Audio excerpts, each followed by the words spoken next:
Hey, welcome to the channel. We hope that you enjoy today's stories and check out the chapters on the video to see all the stories for today.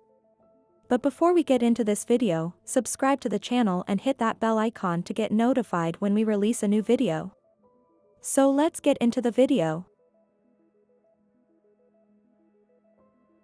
The cat saved us from a poltergeist.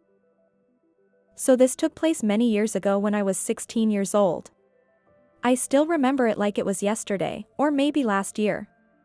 I apologize for the length, and for those that read all the way to the end, thank you in advance. I was hanging out with my boyfriend at the time, let's call him Kyle, not his real name, and we were all alone in his apartment. Just him and I and his cat. It was all very innocent, I promise. We sat in his bedroom at one point as he was showing me some pictures that he had drawn. I didn't even know he was artistic, we hadn't known each other very long. His bedroom had a bed on the left wall, back against the wall in the middle. Just left of the door was a closet, and across the room from it was the window, and on the right wall sat a big computer desk. I'm sure those of you who lived in the 90s will remember these desks. Big surface, a few shelves on top, and underneath the desk was space for the tower on one side and a set of drawers on the other. His desk had 3 drawers on the left side underneath the desk. And, of course, we all remember those sliding keyboard slots. Kyle walked to the desk and pulled out the drawer completely. Now, these drawers don't pull out all the way, they have a stopper. If you want to remove a drawer, you have to pull it all the way and then lift it up and pull it out. This becomes important.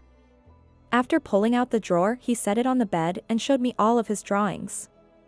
They were amazing. I was floored. The drawings were all of people and faces, but I remember one in particular. It was a pencil drawing of a hand holding a pentagram, 5-sided star, the 3 top points each held by the pinky, middle finger and thumb, the other 2 points pointing downwards towards the ground. The pinky had a couple of blood drops falling from where the point of the star had broken skin, and there was a small puddle of blood underneath the hand. It was really an amazing drawing. Anyway, we put all the drawings back in the drawer and slid the drawer back in place and went to the living room to watch TV. We made some lunch, fish sticks with potatoes, at some point and went back to hang out in the living room. After a little while we heard a loud crash from the bedroom. And I mean loud. We both said WTF. We looked at each other and Kyle said, "It was probably the cat, knocked something over." And got up from the sofa to check it out when we looked down and the cat was asleep on the carpet right in front of us. He was there the whole time. Weird. We went to the bedroom and we saw the drawer upside down on the floor and papers littered the whole room. I mean, it looked like a tornado has been through there. The room looked trashed. We were shocked for a few seconds, but then Kyle just picked up the drawer from the floor and we began putting everything back, and slid the drawer back in place. He checked the drawer to see if it falls out if pulled, but it stopped as usual. We thought, well, that was weird, and returned to the living room. A couple of minutes go by in silence as we are both pondering what the heck just happened when suddenly the cat, who was still curled up asleep on the carpet, woke up and his fur just exploded. He looked feral and twice the size he was a second ago. Cats do that when they feel threatened. He started hissing at seemingly no one, so we followed his gaze, and it was in front of him and about halfway to the ceiling. He then started growling and pounced in the air so freaking high I was stunned. He kept jumping in place trying to catch something that looked just out of reach, and by out of reach I mean the ceiling. We just sat there staring. Suddenly he took off towards the bedrooms, hallway behind us, and screaming, growling, and yowling the entire time. Seconds later he's running and jumping into the living room, jumping off the walls to make a faster turn around the corner, and through to the galley kitchen, in front of us, towards the dining room. The galley kitchen had an entrance on one side of the living room and one on the other near the dining room and balcony door. He ran back and forth through the kitchen to the dining room a few times, and then finally one final time he stopped right in front of the balcony door. He stayed there a few seconds panting, fur still raised, tail between his legs, snarling. Then, suddenly, as if nothing happened, he curled up by the door and went to sleep. Kyle and I were glued to the couch the entire time, nothing moving except our heads and eyes. As soon as the cat calmed down, I said, Bye. and left the apartment. Now, I know some people would say that the cat probably saw a fly or something like that and he was just chasing it and having fun. Those of you who had/have cats would know that is just not true. I have had many cats throughout the years and I have seen them play with flies and insects. This wasn't it. Anyone who has seen a terrified cat would tell you this is what we witnessed. Thank goodness this cat was so territorial that he defended both his territory and us. I just kept thinking of the big knife Kyle used earlier to cut the potatoes and it sent shivers down my spine. If it can fling a full drawer, it can probably fling a knife. I never went back to Kyle's house. This may also have been the last time we saw each other, I don't remember now. I tried to find him in recent years on Facebook but wasn't successful yet. I'm wondering if he remembers this day. Thanks for reading/listening to my story. Has anyone else had a crazy experience with an angry ghost, which is my theory about this incident?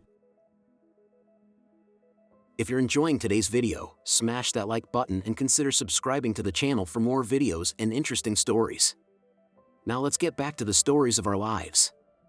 My grandma allowed a renter to bury his wife on our property. So 2 years ago, my husband and I moved into one of my maternal grandma's rental properties due to his health, and our place hadn't been big enough.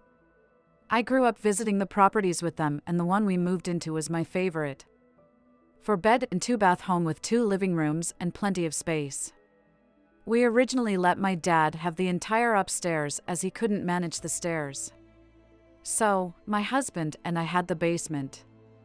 For the first few weeks, it was normal. Then I went on a business trip, and while my husband was home with my dad, he told me there would be thumps around the house at night. Whatever, it's not bugging us, so we wrote it off. I get home and he's right. At night stuff will move or you'll hear light thumps. About 2 months ago, we were laying on our bed and I started in on the conversation about having a baby. We've been waiting purely until my dad was better and my health as well. We suddenly heard something drop in our living room, so I went to check because I'd been standing. Well, I get out there and hear my husband yelp in fright. I walk back and asking WTF he's crying about because I had to go investigate, not him LOL, and he's pale, pure white. He's staring at the ground and I look and it's this little metal iron decoration I had hung on the wall. He tells me the decoration he himself has bolted to the wall when we moved in had flown off the wall at him. We decided to say some prayers and tell who or whatever they were not allowed to be in our home. We slept super restlessly and both had dreams about babies. The next day I asked my grandma if she could think of anything and she shrugged me off. My mom ended up pulling me aside after lunch and explained Grandma won't tell anyone because she was embarrassed, but she let an old renter bury his first wife's ashes in our yard under the big pin oak tree. Apparently, they never had kids because she couldn't. I felt so sad for her, she was probably so sad. My sister is a medium part of a paranormal investigation group and has them come out and do a cleansing. My sister later told me the ghost/woman, Lydia, I did look it up after and she really was his wife, has apparently acted in a moment of jealousy and anger. She now felt bad about her actions. I have heard some rustling in the basement since, but we ended up moving upstairs when my dad moved out. If she's still down there, she doesn't bug us upstairs. We are planning to start trying for a baby soon, so if things start back up or change, I will let everyone know. Dogs don't walk like that. One night my wife and I were headed home from a friend's house who lives in our same neighborhood, a small get-together. We said our goodbyes around 1 a.m. and got in the car to drive a couple of blocks back home. Streetlights are few and far in between in our neighborhood, so what we saw next was mostly by the light of my wife's headlights, but clear enough to leave us confused and awestruck. As we turned on our street, we both saw something crossing the road maybe 10 yards ahead. An animal/creature that would have been bigger than a large dog but smaller than a bear. It had pitch black fur, so dark it contrasted an already dark background. The most disturbing detail was its gait or trot. The only way I can describe its movement is by saying it moved the way a bipedal being would move if forced to walk on all fours. But it moved quickly, athletically even. The creature darts across the street from the side where our house is to the opposite side. We live in the suburbs, each house is surrounded by connected fences. There are no gaps between them. The fences are at least 6 feet tall. When we pulled up to our house and looked across the street, the animal was nowhere to be found. The only thing I could think was that it would have had to clear a 6-foot fence to get away or have the dexterity/intelligence to open the gate on the side of my neighbor's house, which is normally locked. We just sat there and both asked each other if we had seen the same thing.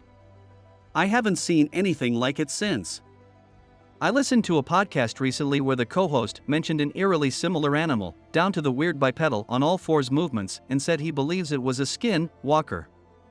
Has anybody encountered anything similar?